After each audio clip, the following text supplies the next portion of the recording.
감사합니다. 믿음의 권면 이런 제목으로 함께 은혜 나눕니다. 손흥민 선수가 세계적인 축구 선수가 되었죠. 영국 축구에서 득점왕을 했어요. 굉장한 일이죠. 그 손흥민 선수가 축구에서 모은 재산이 1,000억이 넘는데요. 엄청나죠? 근데 이렇게 손흥민 선수가 세계적인 선수가 되는 데는 아버지의 권면과 훈련이 있었다는 거예요. 첫 번째는 양발잡이입니다. 손흥민 선수는 오른발잡이에요. 근데 아버지가 축구 선수 출신이에요. 그래서 양발을 써야 우수한 선수가 될 수 있다. 그래서 그 아들한테 양발 신을 때도 왼쪽부터 신고, 또 운동화를 신을 때도 왼쪽부터 신고, 슛을 할 때도 오른발이 100개면 왼발은 150개. 그래서 양발잡이 축구 선수로 만들었어요. 그랬더니 이렇게 골을 잘 넣는 거죠. 두 번째는 겸손입니다. 우리가 축구 선수 그러면 싸워라 이겨라 막 그렇게 할 것 같잖아요. 근데 아버지가 항상 권면한 내용이 있어요. 너는 축구 선수가 되기 전에 사람이 되라.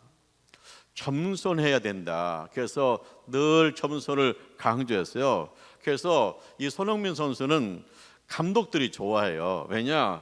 우수한 선수가 되면은 대장 노릇해가지고 이게 화목이 안 되는데 11명이 축구를 차는데 화목해야 되잖아요. 근데 손흥민 선수는 겸손하니까 화목한 거예요. 선수들도 좋아한다는 거예요. 왜냐? 뭐 경기했을 때 질 수 있죠. 졌을 때 너 때문에 졌어. 네가 왜 거기서 헛발질해? 이렇게 지적하는데 손흥민 선수는 그 친구를 격려하고 위로해서 세워주는 거예요. 그러니까 너무 고맙잖아요. 그래서 선수들이 손흥민 선수를 따른다는 거예요. 그래서 아버지의 이 권면 때문에 손흥민 선수가 세계적인 선수가 되는데 중요한 역할을 했다는 거예요. 우리는 예수를 믿잖아요. 믿음 생활하잖아요. 그러면 믿음의 권면이 되겠죠. 그러니까 아버지 손흥민 선수의 아버지는 축구 선수이기 때문에 축구로 권면을 해요. 그런데 우리는 믿음 생활하기 때문에 믿음의 권면이 필요합니다. 중풍병자가 있어요. 친구들이 찾아왔습니다. 친구야 가자. 예수한테 가자. 예수한테 가면 네 병도 나을 수 있어. 친구야 가자. 그랬더니 이 중풍병자가 안 된다는 거예요. 못 간다는 거예요. 내가 지금 화장실도 못 간다. 나 누워있는 거 봐라. 되겠냐? 이런 병이 낫겠냐? 그리고 내가 어떻게 가냐? 나 못 가. 그러는 거예요. 그런데 친구들이 믿음으로 권면하는 거예요. 친구야 가자. 예수한테 가면 네 병도 나을 수 있어. 너 못 간다고 우리가 들고 가면 돼. 그리고 4명이 그냥 침대를 들고 가는 거예요. 가봤더니 예수님이 이제 그 토방에 서서 말씀을 전해요. 집 앞에. 근데 막 사람들이 얼마나 많이 모였는지 비죽고 들어갈 수가 없어요. 게다가 침상을 들고 왔으니 어떻게 들어가요? 그래서 그러니까 이제 또 이 중풍병자가 하는 거예요. 야 돌아가자. 거만 창피 떨고 돌아가자. 내 이 추한 몸을 어디다 보이려고 그러냐? 돌아가. 안 되잖아. 돌아가. 근데 또 친구들이 믿음으로 권면해요. 아니야. 여기까지 왔는데 예수를 꼭 보고 가야 돼. 예수를 만나야 돼. 예수 만나면 네 병도 고칠 수 있어. 우리가 해결할 테니까 기다려 봐. 그러더니 친구들이 집에 있는 지붕으로 올라가잖아요. 2000년 전이니까 집이 오죽하겠어요. 게다가 거기는 비가 많이 오지 않기 때문에 그냥 흙담 쌓고 그 위에다가 나무 걸쳐놔요. 거기 올라가서 나무를 뜯어내고 이 침상을 다려내렸다는 거예요. 예수 앞에 내렸다는 거예요. 그랬더니 예수님께서 그들의 믿음을 보시고 그들이 누구예요? 친구들의 믿음을 보시고, 친구의 침상을 들고 온 친구들의 믿음을 보시고, 또 이 중풍병자의 상을 달아내린 이 친구들의 믿음을 보시고 예수님께서 명령해요. 내 제사함을 받았느니라. 할렐루야. 자, 이 중풍병자는 예수가 없어요. 이 중풍병자는 하나님을 향한 믿음이 없어요. 죄인이에요. 그 때문에 예수님이 먼저 무엇을 치료하느냐? 내 제사함 받았느니라. 제사함 받았느니라. 하나님의 자녀 삼으시고 그 다음에 또 명령하세요. 일어나 내 상을 들고 집으로 가라. 그랬더니 이 명령을 듣고 이 중풍병자가 일어나 보는 거예요. 그랬더니 일어나줘요. 벌떡 일어났습니다. 그래서 상을 팍 들었어요. 들어쳐요. 그러니까 이 상을 들고 할렐루야를 외치고 주님을 찬송하고 거기 있는 사람들이 다 박수치고 놀라운 역사가 나타난 줄 믿습니다. 이게 믿음의 권면이. 중풍병자 집에 처박혀가지고 나는 안 돼, 나는 못 가, 너 예수 만나면 돼, 우리가 들고 갈게. 또 가보니까 사람이 많아가지고 야, 창피 구멍 떨고 가자. 내 이 추한 모습을 얼마나 보이려고 그러냐. 가자. 아니야, 예수 만나면 돼, 우리가 해결할게. 그래서 예수 만났더니 뭐요? 그가 예수를 만나니까 믿음이 생겼잖아. 하나님의 자녀가 생겼. 야, 하나님 살아계시구나. 예수님 하나님의 아들이시구나. 내 이 질병도 고치시는구나. 나 예수 안에서 구원받았다. 할렐루야. 그래서 믿음의 사람으로 세워지잖아요. 그래서 믿음의 권면의 열매는 뭐냐? 믿음의 사람으로 세워지는 거예요. 그러니까요, 얼마나 감사하냐. 믿음으로 권면했더니 우리 친구가 치료받았네, 우리 친구가 믿음이 생겼네. 그리고 그 모습 보고 친구들도 또 믿음이 더 좋아지네. 그래서 우리가 항상 뭐 교회 생활도 하고 가정 생활도 하고 직장 생활도 하는데 내 입에서 뭐가 되냐? 믿음의 말이 나가야 된다. 예수를 이야기해야 된다. 예수를 이야기하면 예수님이 책임지신다. 할렐루야.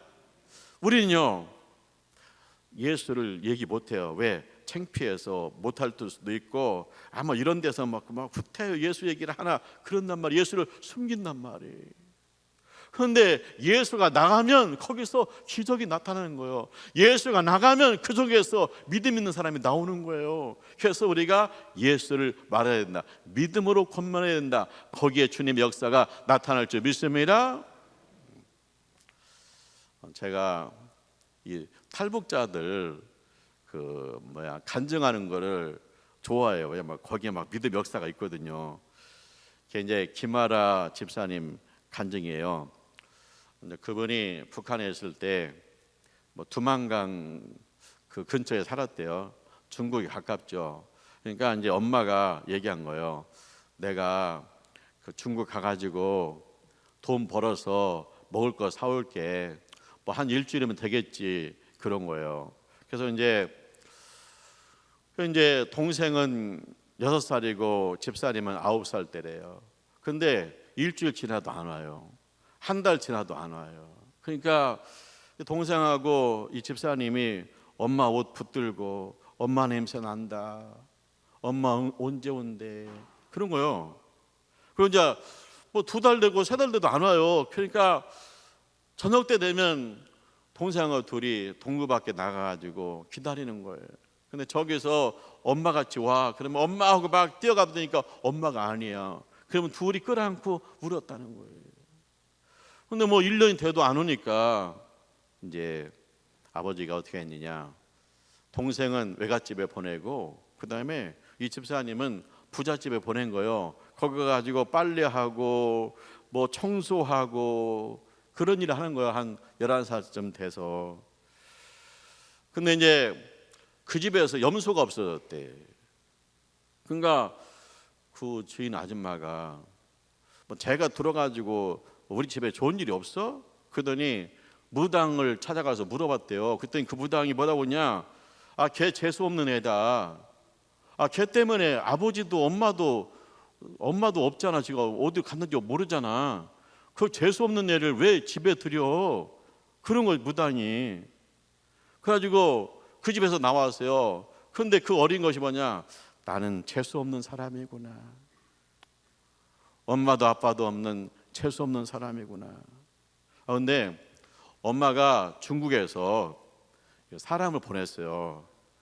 딸을 데려오라고 사람을 보낸 거예요. 그래서 그 사람을 따라가 봤어. 가봤더니 엄마는요, 인신매매 당한 거예요. 그러니까 팔아먹은 거예요. 중국 가가지고 일하고 싸워라 이렇게 했는데 팔아먹은 거예요. 그래서 중국 한족하고 결혼했더래. 가보니까 근데 그 한족이 참 좋은 사람이에요. 그래서 이제 이 딸도 거둬준 거예요. 근데 이제 그 북한 사람이 중국에 살잖아요. 그러면 공안이 와서 잡아가지고 북송시켜요. 막 한족하고 결혼해서 애기 나도 북송시킨다는 거예요. 그러니까 항상 불안한 거예요. 그래서 엄마가 어떻게 했느냐? 내가 대한민국에 먼저 가겠다. 가서 자리 잡으면 중국 남편도 부르고 딸도 부르겠다는 거야. 내가 먼저 가겠다는 거예요. 그래서 갔어요. 갔는데 안 와요. 또 한 달 돼도 연락이 없고 2달 돼도 연락이 없는 거예요.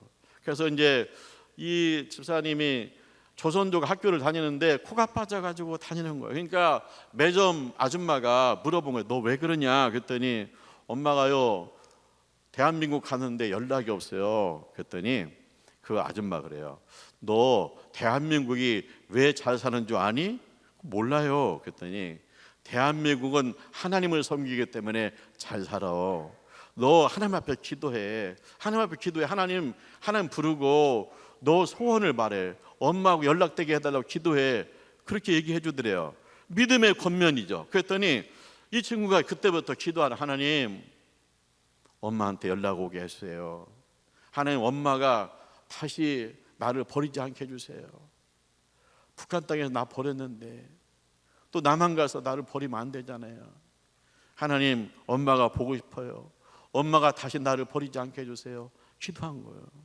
그런데 일주일 만에 전화가 왔대. 엄마한테 내가 남한에 잘 왔다. 왜냐하면 그게 이제 중국에서 캄보디아로 갔다가 이렇게 돌아오려면 시간이 걸려요. 내가 잘 왔으니까 너도 와라. 그리고 이제 어떻게 오는지 가르쳐 준 거예요. 자 보세요. 그래서 거기서 이제 일주일 만에 전화가 오니까 야, 하나님 살아계시구나. 좀 하나님 살아계시구나. 근데 엄마가 또 뭐라고 하냐? 너 예수님의 이름으로 기도해. 하나님 앞에 기도해. 그러면 나를 남한에서 만날 수 있어. 그래가지고 믿음으로 권면해가지고 믿음이 생긴 거예요. 근데 탈출해서 캄보디아로 가는데 이게 이제 교회로 간 거예요. 한인 교회로. 그래서 선교사님이 기도해주고 밥 해주고 함께 찬양하고 그러다가 이제 왔거든요. 남한에. 그래서 이제 큰 교회를 갔대요. 갔더니 막 그 자기가 캄보디아에 있을 때 그 선교사님 열정, 그 다음에 사랑, 그런 걸 생각하고 교회를 가는데 뭐 큰 교회니까 뭐 큰 교회 가면은 뭐 등록하지 않고 그냥 예배만 드리고 왔다 갔다 하는 교인이 있기 때문에 뭐 신경 안 쓰여서 너무나 서운하고, 아니 교회가 이런 데야? 뭐 그런 생각이 들더라는 거예요. 그래서 이제 교회를 안 나갔대요. 근데 친구가 우리 교회 가자 해서 갔는데 그 교회는 작은 교회고 탈북자들이 있는 교회예요. 그래서 갔더니 사모님이 끌어안고 잘 왔다, 사랑한다, 축복한다 그러는 거예요. 근데 사모님이 끌어안고 잘 왔다 그러는데 너 얼마나 고생하면서 여기까지 왔니? 잘 왔다 그러는데 주님의 품 같더래요. 그리고 사랑한다, 축복한다 그 소리를 생전 들어보지 못했대. 재수 없는 애라고 낙인 찍혀가지고 자기가 재수 없는 사람인 줄 알았대. 그런데 그 사모님 품에서 사랑한다, 축복한다 하는데 얼마나 위로가 되는지 모르는 거예요. 그러니까 이렇게 믿음으로 권면하니까 막 지금까지 막 맺혔던 것들이 막 녹는 것 같고 눈물 나고, 야 그래 내가 하나님의 사랑을 받구나, 내가 하나님 사랑받았기 때문에 그 북한 땅에서 돌고 돌아서 여기까지 왔지, 내가 하나님의 축복받았기 때문에 내가 이 축복의 땅에 살지, 막 그것이 막 믿어지니까 얼마나 힘이 되고 위로가 될지 모르는 거예요. 믿음의 권면은 사람을 살리는 거예요. 믿음의 권면은 뭐야? 그 사람에게 믿음을 더하고 그 사람을 믿음으로 세워주는 거잖아요. 그래서 믿음의 권면이 그렇게 중요한 거예요. 나아만 장군은 아람 나라 장군이잖아요. 전쟁 영웅이잖아요. 근데 이 나아만 장군이 이스라엘 땅 엘리사 선지자를 찾아왔어요. 왜? 뭐요? 나병 걸렸어요. 당시 나병은 못 고치는 병이에요. 그리고 아주 사람들이 싫어하는 병. 왜? 몸에서 진물 나고 살이 썩고 냄새 나고. 그러니까 이 사람은 장군이고 전쟁 영웅이기 때문에 붙여주지. 그거 뭐 안 돼요. 근데 왜 왔냐? 하나님의 선지자한테 가면 하나님이 치료하신다. 그 말 듣고 온 거예요. 그래서 이제 이 나만 장군이 엘리사 집에 올 때에는 무슨 생각으로 왔냐? 내가 선지자를 찾아가면 선지자가 나와가지고 내 머리 안수하겠지. 여호와 하나님의 이름으로 안수하겠지. 여호와 하나님의 이름으로 기도하겠지. 그러면 낫을 수 있을까? 낫겠지. 낫을 거야. 그러면서 온 거예요. 그런데 그 선지자는 안 나오고요. 제자가 나왔어요. 제자가 나왔더니 뭐라고 하냐? 요단강에 가서 몸을 7번 씻으라. 그리하면 깨끗하여 지리라. 그러더니 속 들어가. 선지자는 코빼기도 안 붙여요. 그러니까 이 나만 장군이 너무 화가 난 거예요. 나를 무시해도 유분수지 너무한다. 왜냐? 내가 그 먼 길을 오지 않았느냐. 내가 먼 길을 왔으면 적어도 손님으로서 최소한의 예의는 지켜줘야지. 그리고 내가 지금 한 나라의 장군이 아니냐. 나를 이렇게 무시할 수 있느냐. 내가 지금 나병 걸렸다고 날 무시하는 거야. 나를 그냥 문정박대하는 거야. 뭐 화가 먹는 가자는 거요. 그런데 부관이 믿음으로 권면합니다. 장군님, 낫는다고 하잖아요. 장군님, 우리가 여기 대접받으러 온 게 아니잖아요. 장군님, 여기 와서 대접받으러 온 게 아니잖아요. 낫으려고 왔잖아요. 근데 낫는다고 그러잖아요. 요단강 가서 몸을 7번 씻으면 낫는다고 하잖아요. 아니, 낫는다고 하면 장군님, 죽으라면 죽는 신용으로 해야죠. 왜 그냥 가십니까? 그냥 한번 가서 해보게요. 믿음으로 권면하는 거. 선지자가 말했잖아요. 선지가 기도해서 응답받아가지고 하는지 어떻게 알아요? 한번 가보시게요. 나만 장군이 가만히 생각해 보니까 맞아요. 그래서 이제 요단강에 갔거든. 요단강 하는데 몸을 7번 물에 들어갔다 나왔다 들어갔다 나왔다 7번 했어요. 그랬더니 7번째 들어갔다 나왔는데 온몸이 깨끗하여 어린아이 살과 같더라. 할렐루야. 나만 장군 7번 들어갔다 나왔는데 온몸이 깨끗해지니까 거기서 엎어져서 하나님을 찬송하는 거예요. 하나님은 살아계십니다. 그래서 이 나만 장군이 엘리사 집에 다시 왔어요. 와가지고 믿음으로 고백하여 신앙을 고백하여 뭐라고 하냐? 하나님 외에는 다른 신은 없습니다. 내가 이제부터는 하나님만 예배하고 다른 신을 예배하지 않겠습니다. 십계명을 말하는 거예요. 나 외에 다른 신이 없다. 우상을 만들지도 말하고 절하지도 말라. 그냥 그가 그냥 안 가르쳐줘도 믿음으로 고백해요. 하나님 외에 다른 신은 없습니다. 나 일평생 하나님만 섬기겠습니다. 그렇게 믿음으로 고백하고 가는 거예요. 보세요. 믿음으로 권면하면 그 부관이 믿음으로 권면했더니 뭐요? 나만 장군 치료받았죠. 그 다음에 믿음이 생겼죠. 하나님의 자녀가 되었죠. 부관도 그 장군 보고 믿음이 생겼죠. 그래서 믿음의 권면 있는 곳에 뭐가 있느냐? 믿음이 열면은 믿음의 사람을 세우는 거, 믿음의 사람을 만드는 거예요. 우리가 전도하잖아요. 전도하는데 이게 뭐 전도하면 잘 받아들이면 얼마나 좋아요. 근데 잘 받지 않습니다. 근데 중요한 게 뭐야? 우리가 항상 그리할지라도 믿음으로 말아야 된다. 너는 예수 믿고 구원 받아야 된다. 하나님이 너를 선택하고 기다리신다. 넌 예수 믿고 구원 받아야 되고 천국을 준비해야 된다. 그렇게 말해야 돼. 그렇게 말하면 그 말이 들어가는 사람이 있다는 거예요. 믿음의 말이 그 심령에 들어가는 사람이 있다는 거예요. 왜 들어가느냐? 하나님께서 예비한 사람이라는 거예요. 나만 장군이 나병에 걸렸잖아요. 나병에 걸리지 아니하면 이 사람 엘리사 선지자 만날러 안 옵니다. 안 와요. 그 사람이 아람 나라의 장군인데 전쟁 영웅인데 그 사람이 뭐 하려고 엘리사 선지자 와가지고 머리를 숙이겠어요? 안 와요. 그런데 하나님이 택한 사람, 하나님 부른 사람이에요. 안 와. 그 뭘로 불렀냐? 나병으로 부르는 거예요. 그 병 떨어지니까 와서 엎어지는 거예요.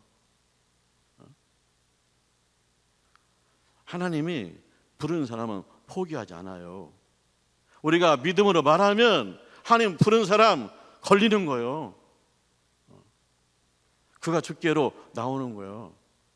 교회 나왔는데 실망이야 실망. 그래도 우리가 믿음으로 권면하는 거예요. 왜냐? 그가 예수 만나면 해결되니까.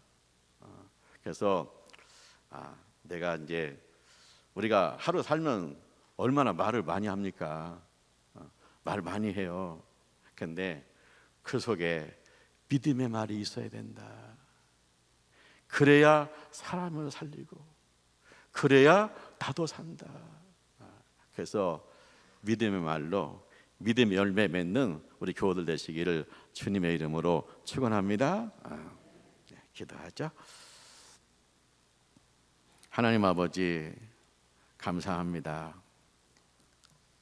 어머니의 믿음의 말로 우리가 여기까지 왔습니다. 친구의 믿음의 말로 우리가 주 앞에 나왔습니다. 이제는 내가 믿음의 말로 사람을 살리고 믿음의 열매 맺는 역사가 있게 하여 주옵소서. 예수님의 이름으로 기도합니다. 아멘.